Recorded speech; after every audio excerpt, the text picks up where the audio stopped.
Bienvenue dans ce chapitre qui est là pour vous présenter quel est le matériel nécessaire pour pouvoir s'initier en apnée. Quand on dit s'initier en apnée, c'est donc rechercher une trentaine de mètres de profondeur comme objectif. Je me doute bien que vous n'avez pas commencé avec ça.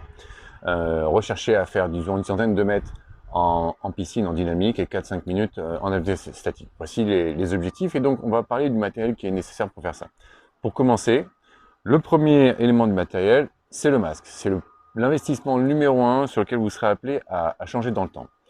Qu'on soit bien clair, il n'y a pas vraiment de mauvais masque. Même un masque de plongée, a priori, correspond à notre activité. Il n'y a pas non plus, dans un premier temps, de débat sur est-ce qu'il faut un petit volume, un grand volume. Ça n'a pas d'importance. Pour le moment, prenez un masque qui vous va bien et on va voir donc du coup ce que ça veut dire.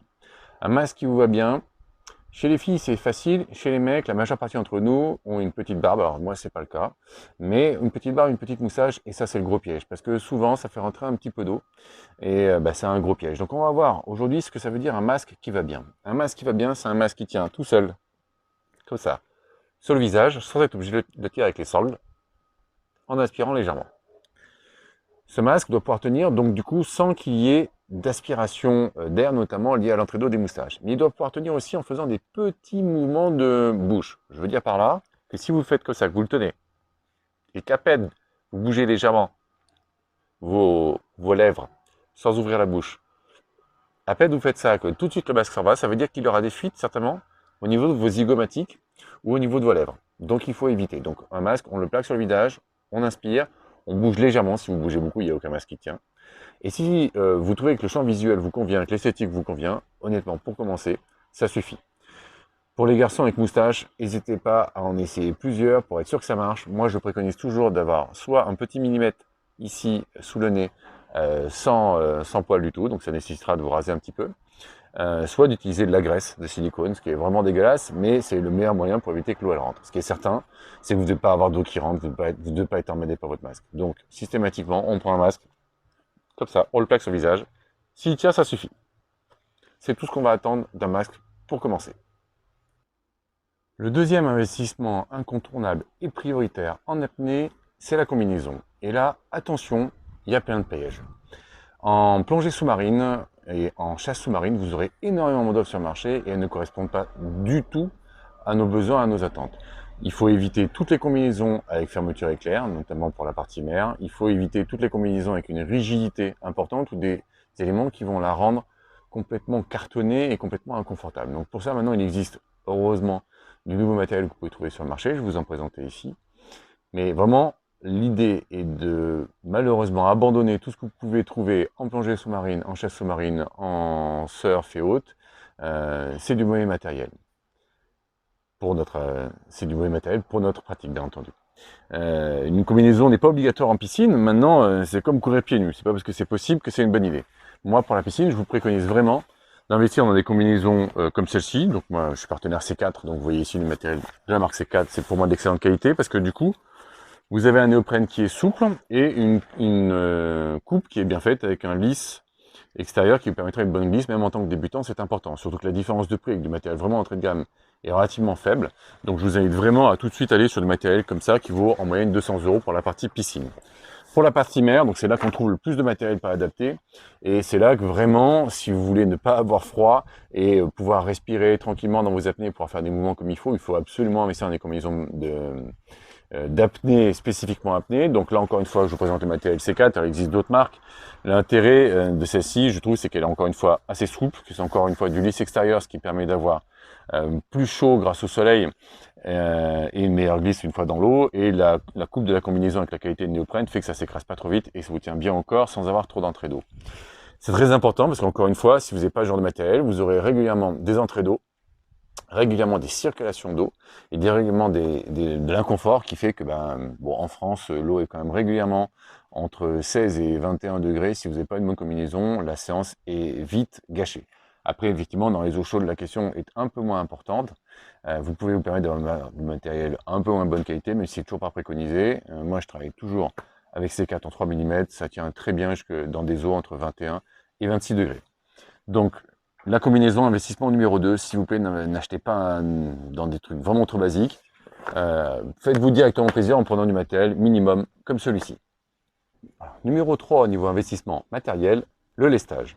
Il est inconcevable de pouvoir faire de l'apnée horizontale en piscine sans un plomb de cou. Donc là, vous voyez un modèle, l'un des plus répandus, qu'on peut trouver en France dans les magasins et sur Internet, la marque Chabot.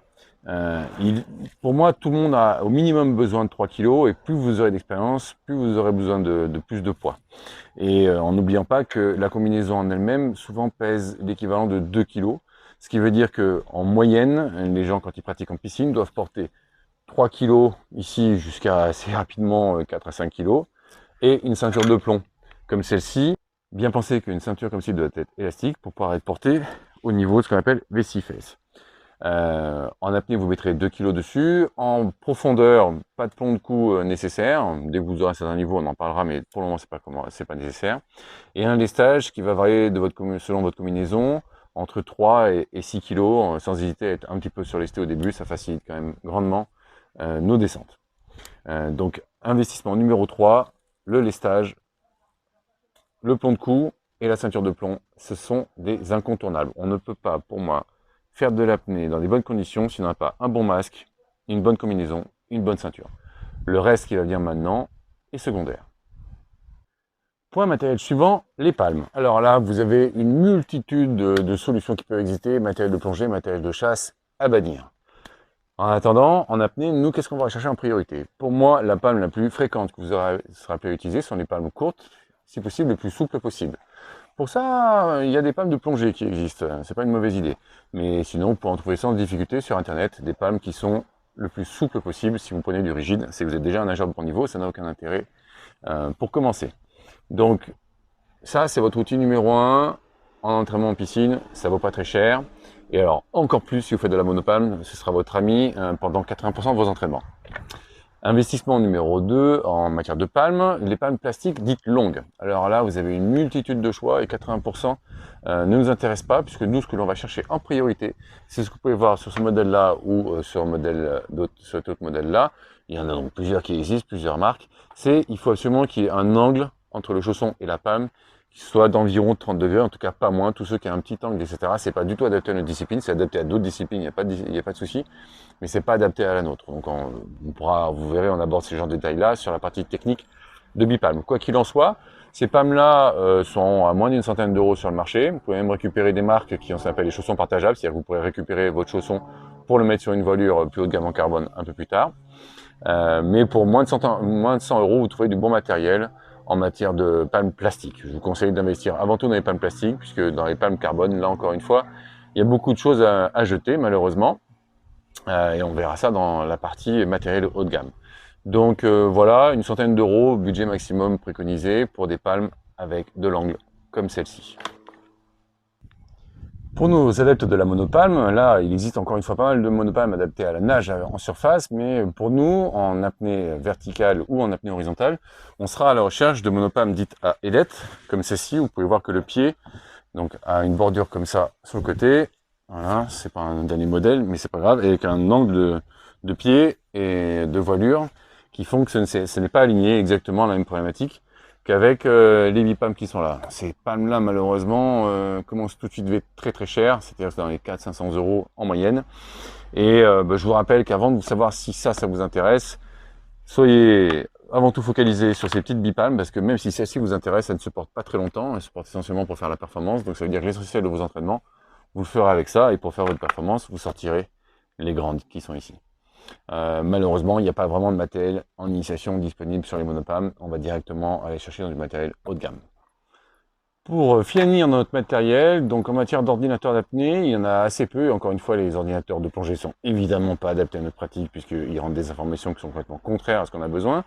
Et en chasse sous-marine, ils sont certes robustes, mais ils manquent d'informations. Donc les ordinateurs d'apnée que vous pouvez trouver à une centaine d'euros sont vite malheureusement limités. Et alors que vous allez avoir besoin de fonctionnalités basiques comme des alarmes, et bien on va vite se rendre compte qu'il va falloir que vous investissiez dans les 200 euros dans des ordinateurs comme la F10 ou la Mares Smart Apnea qui répondent sans aucun problème aux besoins qu'on peut avoir pour nous accompagner en profondeur, même jusqu'à un très bon niveau. Et pour finir, donc je vous disais, vous avez les pince-nez, donc vous pouvez trouver des modèles qui se portent comme ceci sans masque, ou alors avec des lunettes éventuellement, ou des modèles comme celui-ci que vous pouvez porter sous le masque.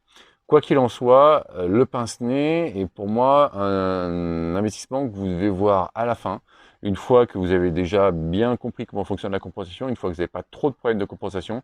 À ce moment-là, on commence à rajouter des petites choses comme le pince-nez. Trop souvent, on s'en sert comme un moyen de remplacer un apprentissage en compensation, et du coup, ben, ça nous fait gagner quelques mètres, mais c'est tout. Donc vraiment, c'est pas l'investissement à prévoir tout de suite. Mais c'est vrai que d'avoir les mains libres, c'est quand même assez confortable, une fois que vous saurez gérer votre compensation comme il faut. Et pour terminer, alors le classique, la longe, qui pour nous se porte bon, uniquement dans les endroits où on n'a aucune visibilité, ce qui n'est pas le cas en mer, mais ce qui peut être le cas en lac. Ce qui se porte si vous utilisez un masque, un pince-nez et donc vous voyez rien en masque, ou si vous faites des apnées à des profondeurs au-delà de là où l'apnée de sécurité peut vous récupérer, donc vous êtes équipé d'un contrepoids. Mais là, on n'est ni dans l'initiation ni en perfectionnement. Mais n'empêche qu'en attendant, voilà ce qui existe sur le marché. C'est un outil basique, vous pouvez trouver ça assez facilement dans la majeure partie de vos magasins. Voici du coup l'essentiel du matériel qu'il peut y avoir besoin pour s'initier. Et je renouvelle vraiment votre attention sur le fait que du matériel qui n'est pas dans notre catégorie comporte des inconvénients qu'il faudra du coup assez rapidement zapper pour pouvoir investir dans du matériel comme nous qui globalement c'est environ 500 € de matériel pour commencer l'apnée.